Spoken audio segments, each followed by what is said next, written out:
नमस्कार। मैं जिज्ञासा शर्मा आप सभी को इस कार्यक्रम देश में निकला होगा चाँद में हार्दिक स्वागत करती हूँ।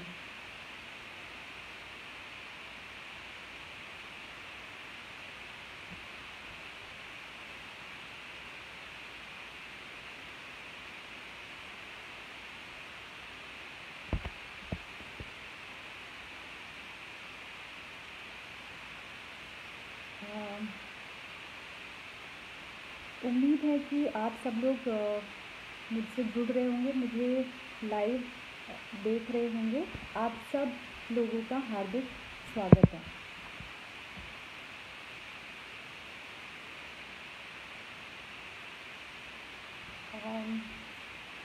वैसे तो ये समय से पहले मैंने शुरू कर दिया है, तो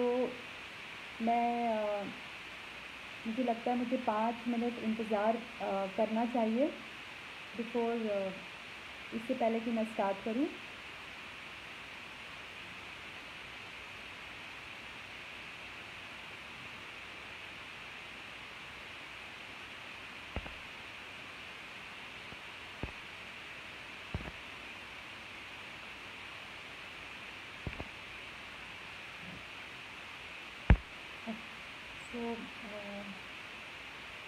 नमस्कार, आशीष महाजन जी, इंदु सिंह जी, आपका स्वागत है।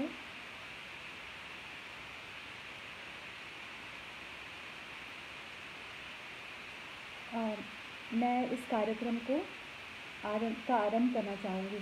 नमस्कार, मैं जिज्ञासा शर्मा अफ्रीका से आप सभी लोगों का स्वागत करना चाहूँगी इस कार्यक्रम में, और अपने बारे में कुछ बताना चाहती हूँ।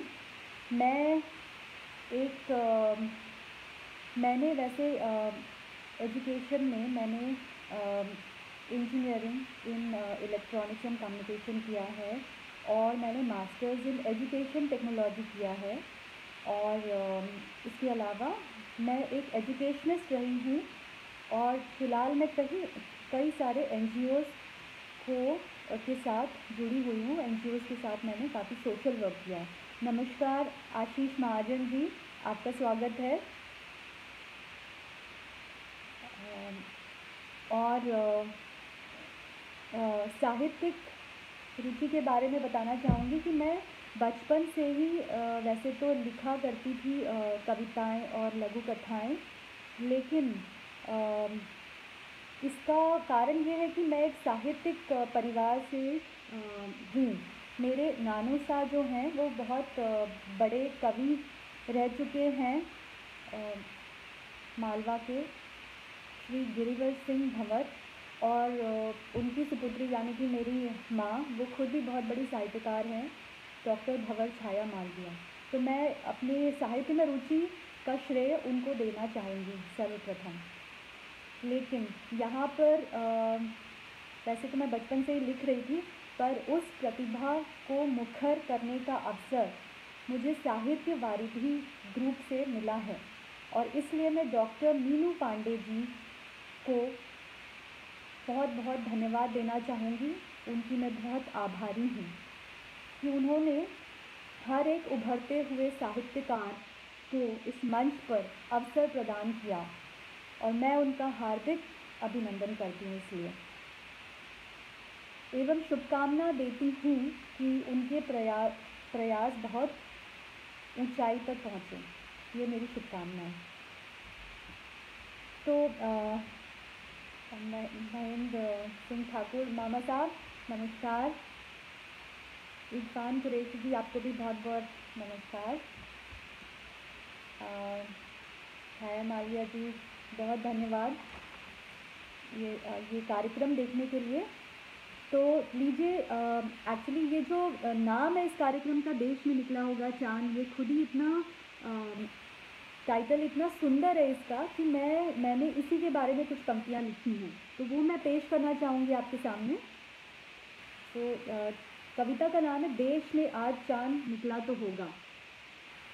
देश में आज चाँद निकला तो होगा, आसमान रोशनी से जगमगाया तो होगा, फूलों से कोई आंगन महकाया तो होगा। गांव के किसी गली नुक्कड़ में किसी बच्चों की टोली ने गिल्ली डंडा आंख मिचौली खेली तो होगी। हरे भरे खेतों में फसल लहलहाई तो होगी। दिवाली, होली, ईद, बैसाखी, संक्रांति और कई त्योहार मनाए तो होंगे। रंग बिरंगी पोशाकों में अलग अलग प्रांतों में कुछ समा बांधा तो होगा। खुले आसमान के नीचे हर इंसान ने आज़ादी की सांस भरी तो होगी। आज फिर नई उम्मीद, नई सोच, नई रोशनी से किसी ने कुछ काम किया तो होगा। रोशन हुआ होगा देश का नाम, देश में आज चांद निकला तो होगा। देश में आज चांद निकला तो होगा। उम्मीद करती हूँ ये कविता आपको पसंद आई होगी। तो अभी अगली जो है मैं लघु कथा आपके सामने पेश करने जा रही हूँ, जो एक मुद्दा है हमारे देश में। हमारा देश विकसित तो हो गया है, पर हमारी विचारधारा और रूढ़िवादी है अभी तक। और आज भी हमारे समाज में ये रूढ़िवादी धारणाएं प्रचलित हैं। तो मेरी ये जो लघु कथा है इस मुद्दे पर मैंने लिखी है, क्योंकि मैं बताना चाहूँगी कि अब समय आ गया है कि इन रूढ़िवादी जो हमारी धारणाएं हैं उनको बदला जाए। परंपराएं तो हमें निभानी है, ताकि हमारे आने वाली जो जनरेशन है वो इन परंपराओं को सीखे और इससे ही हमारा कल्चर आगे बढ़ेगा।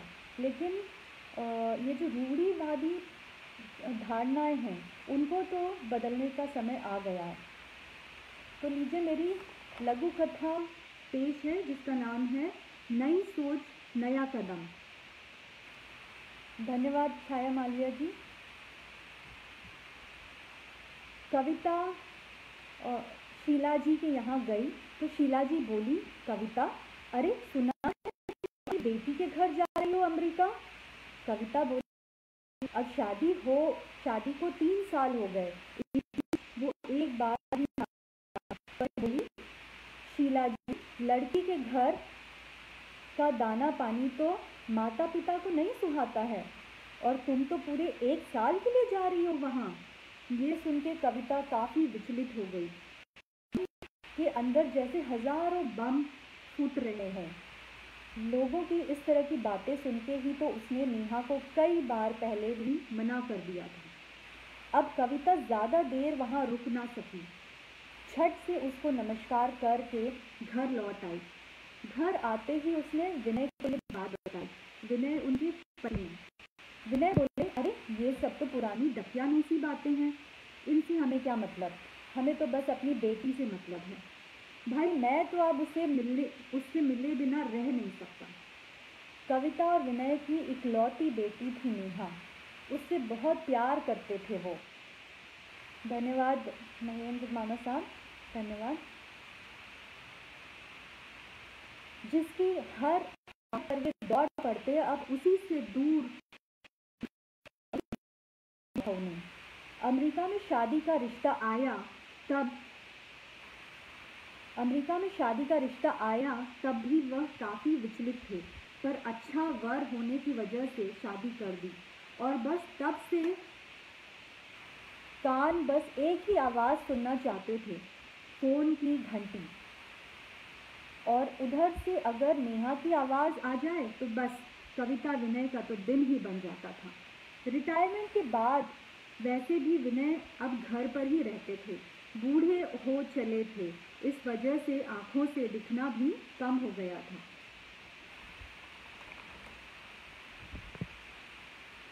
अब कविता ही बाजार से सब्जी लाना इत्यादि सारे काम कर लेती थी, और घर पर ही होने की वजह से उन्हें बेटी की काफ़ी याद आती थी। मेरी आवाज़ आप लोगों को ठीक से सुनाई पड़ रही है? अगर आ रही है तो प्लीज़ रिप्लाई करिए। क्या मेरी आवाज़ सुन पा रहे हैं आप लोग ठीक से? आवाज़ कम आ रही है ऐसा मुझे लग रहा है।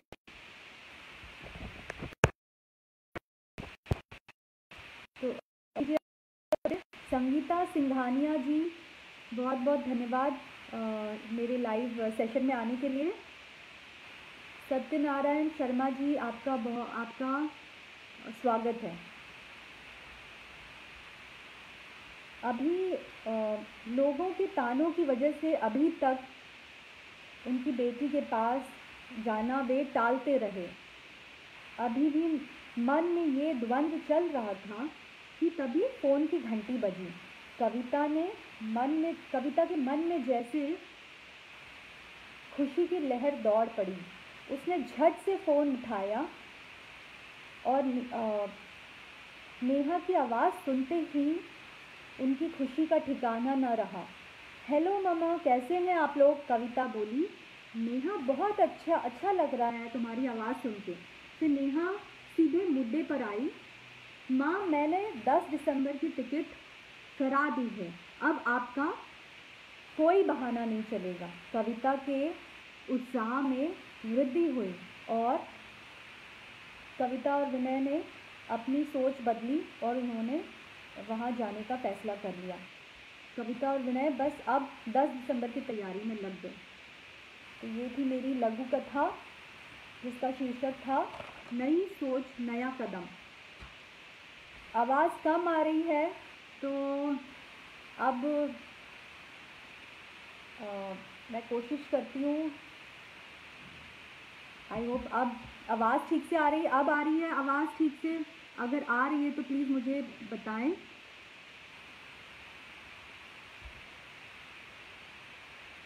तो स्वागत है आप सब लोगों का मेरे इस आज की कार्यक्रम में। देश में निकला होगा चांद।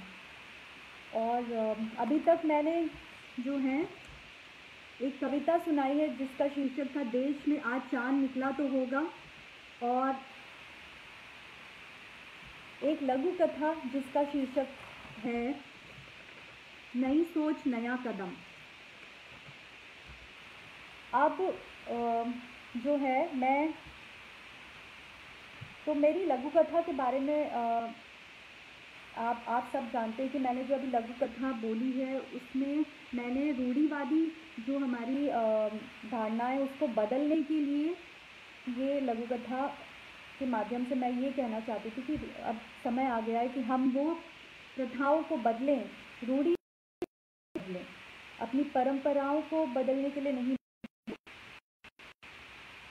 सत्येंद्र कटारिया जी और सुधा सुब्बा राव जी, आपका बहुत बहुत स्वागत है। आवाज़ का कोई इशू आ रहा है तो करूँगी कि थोड़ा और ज़ोर से बोलूँ। एक्चुअली यहाँ पर नेटवर्क का रहता है। जैसा कि आप सब जानते हैं मैं अफ्रीका में रहती हूँ आजकल, और बहुत ही अच्छी जगह है ये, इसका नाम है सेशल्स। लेकिन नेटवर्क का थोड़ा सा इशू रहता है यहाँ पे। नमस्ते मीनू जी, आपका धन्यवाद करना चाहती हूँ और शुभकामनाएं देना चाहती हूँ कि ये जो आपका चैनल है ये बहुत फेमस हो और कई सारे साहित्यकारों को इस पे आने का, इस मंच पर बोलने का अवसर मिले। बहुत बहुत धन्यवाद डॉक्टर मीनू पांडे जी का। अगली कविता मैं बताना चाहूँगी जो है माँ के बारे में। माँ, जैसा कि हम सब जानते हैं, माँ तो माँ होती है, उनका प्रेम निस्वार्थ होता है, उनके त्याग के आगे कुछ नहीं होता, उनके जीवन का हर पल दूसरों के लिए वो जीती हैं, अपने लिए तो उन्हें वक्त ही नहीं मिलता और इसका उन्हें कोई गम भी नहीं होता है। तो यहाँ पर मैं एक कविता पेश करना चाहती हूँ जो मैं माँ को कहना चाहती हूँ कि कुछ पल वे अपने लिए भी जिएं, क्योंकि उन्होंने हमें यहाँ तक तो इस ऊंचाई तक पहुँचा दिया है लेकिन अब वो अपने लिए भी थोड़ा समय निकालें और जी भर के जिएं। तो लीजिए पेश है मेरी कविता माँ ममतामयी माँ। माँ शब्द ही है ये ऐसा, इसके साथ सबका रिश्ता ही है ऐसा। जब पैदा हुई मैं रात रात भर जागती माँ। धन्यवाद मीनू जी। जिसके बिना चले न काम, ऐसा ही है माँ का नाम। गर्मी सर्दी भूख प्यास बुखार, किसी चीज़ से ना माने वो हार। बस करती रहे अपना प्यार हर एक पर न्योछार। पर माँ कभी तो छोड़ ये काम काज, अपनी तकलीफ़ों को यूं न कर नज़रअंदाज। फिक्र हो जा चिंताओं से, नाच मयूरी बन अब अपने पंख भी फैला। ज़रा चाय की चुस्की के साथ ले ले तू भी मज़ा। पल दो पल ही सही, कभी अपनी भी ख्वाहिशें पूरी कर। ममता की मूरत तो है तू पर, अब अपने लिए तो जी ले ज़रा। देख जीवन आकाश तेरा खुशियों के सितारों से भरा। देख जीवन आकाश तेरा खुशियों के सितारों से भरा। तो ये थी मेरी कविता माँ के बारे में। एंड मैं जानती हूँ कि आप सब लोग भी इससे रिलेट करेंगे। धन्यवाद महेंद्र मामा साहब, बहुत बहुत धन्यवाद। धन्यवाद मीनू जी एक बार फिर। तो अब मैं अपनी अगली कविता के बारे में बोलना चाहूँगी, वो है कोरोना काल। तो कोरोना पिछले साल से जो शुरू हुआ कोरोना का काल, तो ये अब जाके जो है ख़त्म होने की कगार पर आया है। लेकिन इसकी वजह से इतने परिवार, इतने घर प्रभावित हुए, इतने लोग और काफ़ी हाहाकार मचाया कोरोना ने। अब इसके वैक्सीन के आ जाने से उम्मीद की नई किरण नज़र आ रही है हर इंसान को। तो यही इसी के ऊपर मैंने एक कविता लिखी है, वो मैं पेश करना चाहूँगी। उमा गुप्ता जी, आपका स्वागत है आज के इस कार्यक्रम में। स्वागत आप सभी लोगों का। सोचा ना था ऐसा कभी, वक्त ऐसा भी आएगा, जो कभी ना पहले हुआ वैसा रंग दिखाएगा। मार्च में जब ये कोरोना आया, दुनिया भर से समाचार मिला। एक के बाद एक लॉकडाउन हुआ। पहले लॉकडाउन 1, लॉकडाउन 2 और फिर ये सिलसिला चलता ही रहा।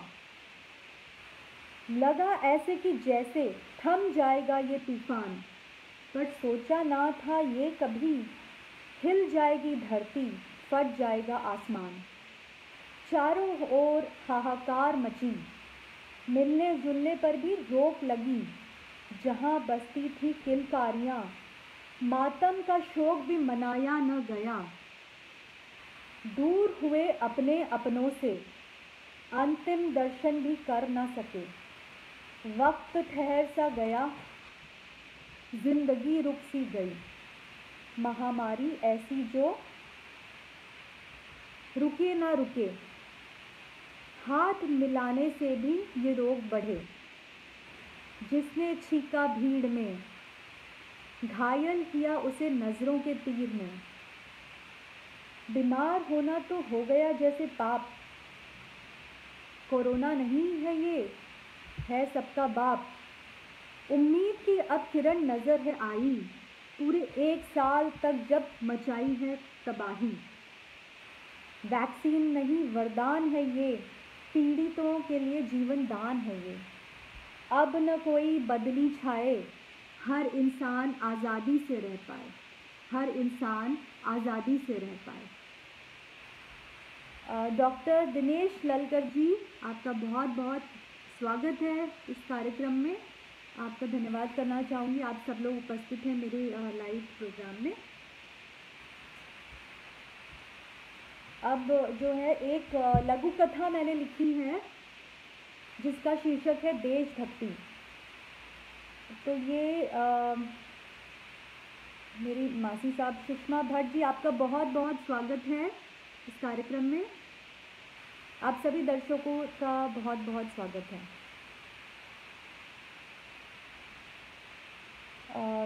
जैसा कि आप सब जानते हैं कि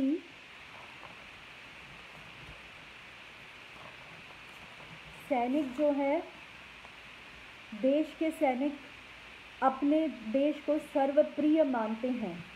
देश उनके लिए सब कुछ होता है और वह अपनी जान उस पर न्यौछावर करने से पीछे नहीं हटते कभी। तो इस मुद्दे को लेकर मैंने ये लघु कथा लिखी है। डॉक्टर दिनेश ललकर जी, बहुत बहुत धन्यवाद। डॉक्टर अंजू लता सिंह जी, नमस्कार आपको, और बहुत बहुत धन्यवाद इस कार्यक्रम में उपस्थित होने के लिए। धन्यवाद सुषमा मौसी जी। तो लीजिए, मेरी लघु कथा मैं शुरू करना चाहूँगी। बहुत धन्यवाद मधुलिका सक्सेना जी, आपने बहुत प्रोत्साहन दिया मुझे। डॉक्टर दिनेश ललकर जी, बहुत धन्यवाद। सीमा पर जब हमला हुआ तो अरुण, जो कि एक बहुत साहसी सैनिक होता है, वह अपनी जान की परवाह करे बिना आतंकवादियों को मार गिराता है, पर यह करते हुए वह शहीद हो जाता है। ये खबर बहुत जल्दी टीवी पर दिखाई जाती है और अरुण के परिवार को यह पता चल जाता है। अरुण की बीवी सुषमा पर पहाड़ टूट पड़ता है। उसका बेटा सचिन, जो सिर्फ 5 वर्ष का था, अपने पिता का छुट्टी पर आने का इंतज़ार कर रहा था। तो उसे तो ये समझ में भी नहीं आया कि क्या हुआ। बहुत बहुत धन्यवाद डॉक्टर अंजू लता जी, बहुत धन्यवाद। बहुत धन्यवाद छाया मालविया जी। सुषमा सोचती है कि वह ये पहाड़ जैसी ज़िंदगी कैसे बिताएगी, पर वक्त गुजरता गया और सचिन देखते ही देखते बड़ा हो गया। सचिन के दादाजी उससे बोले, बेटा अब क्या करने का इरादा है? मैं तुम्हें फ़ौज तो ज्वाइन नहीं करने दूंगा, तुम कुछ और काम ढूंढो। तभी सुषमा बड़े गर्व के साथ कहती है, सचिन, तुम्हारा एनडीए में दाखिला हो गया है। मैं तुम्हें अपना पूरा आशीर्वाद देती हूँ कि तुम एनडीए ज्वाइन करके देश की सेवा करो। सचिन भी अपनी माँ से सहमत था और गर्व के साथ कहता है, मैं अपने पिता अरुण की तरह जाबाज सिपाही बनूंगा और अपने देश की सेवा करूंगा।